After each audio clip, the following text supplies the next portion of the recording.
আচ্ছা, আমরা এখন এই যে রিপ্রেজেন্টেশনগুলো শিখলাম থ্রি অ্যাড্রেস কোডের, একটা হলো কোয়াড্রুপলস, ট্রিপলস, আর একটা হচ্ছে ইনডিরেক্ট ট্রিপলস। এগুলার একটু অ্যাডভান্টেজ আর ডিসঅ্যাডভান্টেজ আমরা একটু দেখি। আপনার যদি মনে থাকে, কোয়াড্রুপলস জিনিসটা কী ছিল, যে আমরা এখানে 4টা কলাম বেসিক্যালি মেনটেন করতাম। যে একটা ছিল অপারেটর, দেন আর্গুমেন্ট 1, আর্গুমেন্ট 2, রেজাল্ট। তো এটার অ্যাডভান্টেজ কী হইতে পারে? এটার অ্যাডভান্টেজ হইতে পারে যে আমাদের যেগুলো অপটিমাইজিং কম্পাইলার আছে সেই কম্পাইলারগুলো কখনো কখনো আমাদের ইনস্ট্রাকশনগুলোকে রিঅ্যারেঞ্জ করতে পারে তাদের অপটিমাইজেশনের সুবিধার্থে। সো মনে করেন, কথার কথা আমি জাস্ট একটা এক্সাম্পল দিচ্ছি, যে আমার এই ইনস্ট্রাকশনটা হয়তো এই প্রথম 2টা ইনস্ট্রাকশন হয়তো সে পরবর্তীতে কোথাও একখানে করলো। ঠিক আছে, এটা হলো এটা এই জিনিসটা যে কখন রিঅ্যারেঞ্জ করবেন, এটা কিন্তু পুরোপুরি কোডের কনটেক্সটের উপর ডিপেন্ড করে, যে কোন জিনিসটাকে রিঅ্যারেঞ্জ করলে আমার অন্য জিনিসগুলো আর এফেক্টেড হবে না। ঠিক আছে, এইটার বেসিসে আমার রিঅ্যারেঞ্জের ডিসিশনগুলো হয়। তো ধরে নেন যে আমার এখানে কোনো একটা ইনস্ট্রাকশন সে রিঅ্যারেঞ্জের ডিসিশন নিল, তাহলে কোয়াড্রুপলের ক্ষেত্রে যখন সে রিঅ্যারেঞ্জ করবে তখন কি কোনো প্রবলেম হবে? তখন কিন্তু কোনো প্রবলেম হবে না। কেন হবে না? কারণ দেখেন যে আমরা কিন্তু আলটিমেটলি সব কিছু একটা রেজাল্টের মধ্যে রাখে দিচ্ছি। সো আমার যখন জিনিসটা রিঅ্যারেঞ্জ হবে, আমার যদি কোনো একটা ইনস্ট্রাকশন রিঅ্যারেঞ্জ হয়, কথা কথায় যে মাঝখানের এই যে মাল্টিপ্লিকেশনের যে কাজটা রিঅ্যারেঞ্জ যদি হয়, তাহলে কি এই পুরা জিনিসটা তো রিঅ্যারেঞ্জ হয়ে সে অন্য কোথাও চলে যাবে, এবং আমি স্টিল ওই ভ্যালুটা কিন্তু T1 এর মধ্যেই পাচ্ছি। তাহলে T1কে যখন আমি রেফারেন্স করব আর তার পরের কোনো লাইন থেকে, তাহলে কিন্তু আমি স্টিল এই সেম জিনিসই পাবো, x/y, এটা T1 এর মধ্যে অ্যাসাইন হয়েছে সেটাই পাবো। অর্থাৎ কোয়াড্রুপলসের ক্ষেত্রে আমাদের অপটিমাইজিং কম্পাইলার ইনস্ট্রাকশনগুলোকে রিঅ্যারেঞ্জ করতে পারে, কোনো রকম সাইড ইফেক্ট হয় না। ঠিক আছে, এটা হলো কোয়াড্রুপলসের একটা অ্যাডভান্টেজ। আচ্ছা, আর ডিসঅ্যাডভান্টেজ কী হতে পারে কোয়াড্রুপলের? এটার ডিসঅ্যাডভান্টেজ হচ্ছে যে দেখেন, আমার ট্রিপলসের ক্ষেত্রে আমাদের কিন্তু টোটাল কলাম রাখতেছে কয়টা? 3টা। এই ট্রিপলসের ক্ষেত্রে আমার কলাম রাখতেছে 3টা, তাহলে বুঝতে পারতেছেন যে আমার এখানে স্টোরেজ তুলনামূলক কম লাগে। আর কোয়াড্রুপলসের ক্ষেত্রে স্টোরেজ আমরা বেশি লাগে, যেহেতু আমরা রেজাল্ট নামের একটা আলাদা কলাম বানাচ্ছি এবং ওর মধ্যে আমরা ভেরিয়েবলটাকে স্টোর করতেছি, যে কোথায় আমার রেজাল্টটা স্টোর হচ্ছে, সেজন্য আমাদের একটা এক্সট্রা স্টোরেজ এখানে দরকার। আর ট্রিপলসে কিন্তু ওই সমস্যাটা নাই। ট্রিপলসে আমরা ডিরেক্টলি পয়েন্টার ইউজ করে আমরা রেফারেন্সটাকে মানে পয়েন্ট করতেছি, আর এইখানে কিন্তু একটা এক্সপ্লিসিট ভেরিয়েবল আকারে আমরা রেজাল্টটাকে রাখতেছি। সো বুঝতে পারতেছেন যে ট্রিপলসের ক্ষেত্রে মোস্ট অফ দ্য কেসেসে ট্রিপলসের ক্ষেত্রে আমার স্টোরেজটা কম লাগবে কোয়াড্রুপলসের ক্ষেত্রে।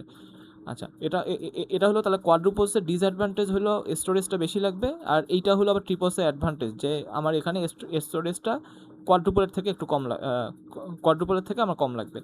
আচ্ছা, এখন ট্রিপলের তাহলে অ্যাডভান্টেজটা বুঝলাম, যে স্টোরেজটা কোয়াড্রুপলের থেকে কম লাগবে। তাহলে ট্রিপলসে আবার ডিসঅ্যাডভান্টেজ একটা আছে।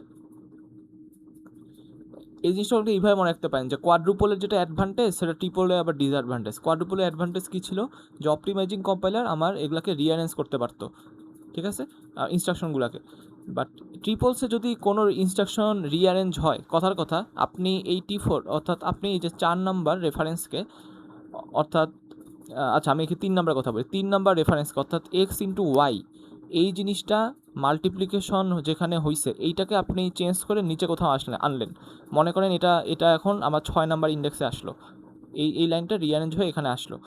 এখন আপনার এই রেফারেন্সটা, যেমন x/y, এটা তো আমার বেসিক্যালি আগে ছিল 3, প্রিভিয়াসলি ছিল 3 নাম্বার রেফারেন্সে, রাইট? 3 নাম্বার ইয়াতে, এখন হয়েছে সেটা 6 নাম্বারে।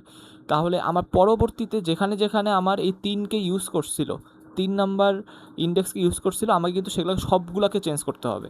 সবগুলোকে চেঞ্জ করে আমাকে কিন্তু 6 বানাইতে হবে, যেহেতু আমরা রিঅ্যারেঞ্জ করছি। রিঅ্যারেঞ্জ করে আমাদের এখন ইন্ডেক্সটা চেঞ্জ হয়ে গেছে, আমাদের রেফারেন্সের ইন্ডেক্সটা চেঞ্জ হয়ে গেছে। আগে আমার এই T1টা ক্যালকুলেট হচ্ছিল 3 নাম্বার এখানে ইন্ডেক্সে, এখন সেটা হচ্ছে 6 নাম্বারে।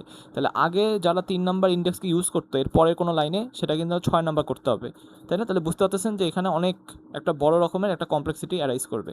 সো সেজন্য যেটা করে, যে ট্রিপলসের ক্ষেত্রে আমাদের এই কোডের ইনস্ট্রাকশনগুলোকে সে রিঅ্যারেঞ্জ করে না। অর্থাৎ এখানে অপটিমাইজিং কম্পাইলার এটাকে রিঅ্যারেঞ্জ করতে পারে না, কারণ কি, যে রিঅ্যারেঞ্জ করলেই তো আমাদের এই ইন্ডেক্সগুলো তো চেঞ্জ হয়ে যাবে, এবং ইন্ডেক্স চেঞ্জ হয়ে গেলে আমাদের পরবর্তীতে যখন এই ইন্ডেক্সকে রেফারেন্স করা ছিল সেগুলোকে আবার চেঞ্জ করতে হবে। সো এখানে কমপ্লেক্সিটি অনেক বেশি হবে।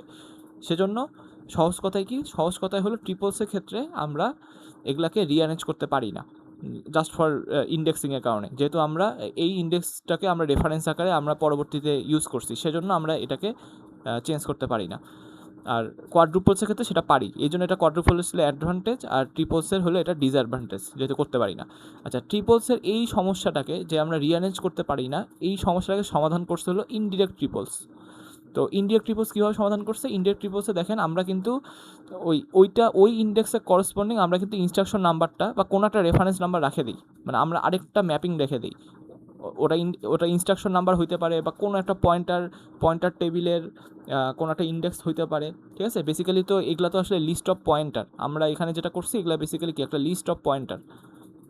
সো আমার কোনো কিছুর সাথে একটা, এখানে যেমন আমি ইনস্ট্রাকশনের সাথে ম্যাপিং দেখাইছি জিনিসটার, এখন কিন্তু আমি ইনস্ট্রাকশনগুলোকে চেঞ্জ করতে পারবো। এখন মনে করেন আমি এই 100 নাম্বার ইনস্ট্রাকশনকে রিঅ্যারেঞ্জ করে এটার 103-এর পরে এক্সিকিউট করতেছি, তাহলে কিন্তু পুরাটা সহ সে মুভ হবে। অর্থাৎ এবার কিন্তু আসবে 100 আর এখানে আসবে কিন্তু 0, ঠিক আছে? এরপর কিন্তু আসবে 100 আর এখানে আসবে কিন্তু আমার 0। তাহলে এবার কিন্তু আর ওই যে ইন্ডেক্স চেঞ্জ হয়ে যাওয়ার সমস্যাটা নাই, ঠিক আছে? কারণ কি আমরা তো পুরা জিনিসটাকে আমরা ইনস্ট্রাকশন সহ জিনিসটাকে রিঅ্যারেঞ্জ করতেছি, তাহলে এবার কিন্তু জিরো ইন্ডেক্সই থাকতেছে। অর্থাৎ এই জিরো ইন্ডেক্সটা যাকে পয়েন্ট করে, এই জিরো ইন্ডেক্সটা আমার যাকে পয়েন্ট করে, যেমন এই যে একে পয়েন্ট করতো, ওটা কিন্তু স্টিল এই জিরো ওকেই পয়েন্ট করতেছে, এই জিরো কিন্তু স্টিল ওকে পয়েন্ট করতেছে। তার লোকেশন এখন চেঞ্জ হয়ে গেছে, সে এই 100 নাম্বার ইনস্ট্রাকশনটা এখন নিচে চলে আসছে, বাট ওই জিরো কিন্তু ওকেই পয়েন্ট করতেছে, ঠিক আছে? সিমিলারলি 101 যদি আবার চেঞ্জ হয়ে এই 101 আর 1 এই ম্যাপিংটা যদি চেঞ্জ হয়ে আমার নিচে আসে, নিচে এরকম কোনো একখানে আসে, দেখেন এখন কিন্তু আর কোনো সমস্যাটা নাই। কারণ কি এখনকার এই যে 1 যে ইন্ডেক্সটা আছে, 1 ইন্ডেক্সটা কিন্তু স্টিল একেই পয়েন্ট করতেছে।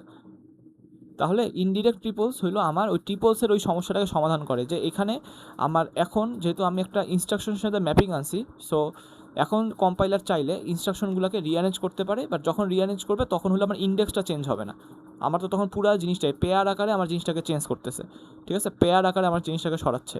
সো তখন আমার আলাদা করে হলো ইন্ডেক্সের ভ্যালুটা, আগে যেমন ইন্ডেক্সের ভ্যালুটা চেঞ্জ হয়ে যাচ্ছিলো, ওই সমস্যাটা এখন আর আমার হচ্ছে না। সো এটা হলো আমার ইনডিরেক্ট ট্রিপলসের সুবিধা। তাহলে এটার আমি জাস্ট এই অ্যাডভান্টেজ ডিসঅ্যাডভান্টেজ বানানোর জন্য আমি বেসিক্যালি এই ভিডিওটা করছিলাম। তো আমি যদি এক কথায় বলি, কোয়াডের সুবিধা কি? কোয়াডের সুবিধা হইলো আমার অপটিমাইজিং কম্পাইলার এটাকে রিঅ্যারেঞ্জ করতে পারে, ইনস্ট্রাকশনগুলোকে রিঅ্যারেঞ্জ করতে পারে।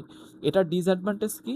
এটার ডিসঅ্যাডভান্টেজ হইলো আমার এখানে স্টোরেজ একটু বেশি লাগে, যেহেতু আমরা রেজাল্ট নামের ফিল্ড ইউজ করতেছি এবং এক্সপ্লিসিটলি এখানে টেম্পোরারি ভেরিয়েবল কখনো ইউজ করতে হয়।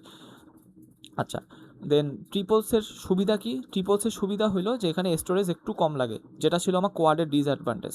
আর ট্রিপলের ডিসঅ্যাডভান্টেজ কি? ডিসঅ্যাডভান্টেজ হলো যে এখানে আমরা এই ইনস্ট্রাকশনগুলোকে অপটিমাইজেশন কম্পাইলার ইনস্ট্রাকশনগুলোকে রিঅ্যারেঞ্জ করতে পারে না।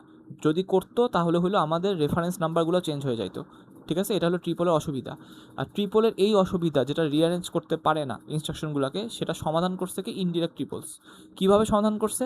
সে হলো একটা ইনস্ট্রাকশনের সাথে আমার ওই যে রেফারেন্সগুলো একটা ম্যাপিং আনছে, তাহলে যখন আমার কোনো ইনস্ট্রাকশনকে রিঅ্যারেঞ্জ করতে হবে, সে কি ডিরেক্ট কিন্তু এই পুরা জিনিসটাকে সহ সে আমার করবে, এটাকে সহ সে রিঅ্যারেঞ্জ করবে। তাহলে যখন এটাকে সহ রিঅ্যারেঞ্জ করলো, আমার কিন্তু ইন্ডেক্সটা কিন্তু ওইটাই আছে, ইন্ডেক্স কিন্তু চেঞ্জ হচ্ছে না। আমার ইন্ডেক্স যে জিরোকে পয়েন্ট করার কথা ছিল, সে কিন্তু স্টিল জিরোকেই পয়েন্ট করতেছে, ঠিক আছে? কারণ কি আমার এটা তো আসলে পয়েন্টার, এই বেসিক এগুলো তো আসলে লিস্ট অফ পয়েন্টার, তাহলে পয়েন্টারগুলো পয়েন্ট করে থাকতেছে, ওর অ্যাকচুয়াল পজিশনই পয়েন্ট করে থাকতেছে। জাস্ট চেঞ্জ হচ্ছে কি? চেঞ্জ হচ্ছে হলো আমার এই টেবিলটাতে আমার এই ম্যাপিংগুলো হলো রিঅর্ডার হচ্ছে, এই ম্যাপিংগুলো হলো আমার ইচ্ছা মতো এইদিকে ওইদিকে মানে রিঅর্ডার হচ্ছে। বাট আমার ট্রিপলস টেবিলে কিন্তু কোনো চেঞ্জ হচ্ছে না, ট্রিপলস টেবিলে যেটা রেফারেন্স যেখানে ছিল সেগুলাই সেখানেই আছে। সো এই জন্য হলো আমরা ইনডিরেক্ট ট্রিপলসে আমরা এটাকে রিঅ্যারেঞ্জ করতে পারি, আমরা ইচ্ছা মতো রিঅ্যারেঞ্জ করতে পারি। তো এটা হলো আমার ইনডিরেক্ট ট্রিপলসের সুবিধা।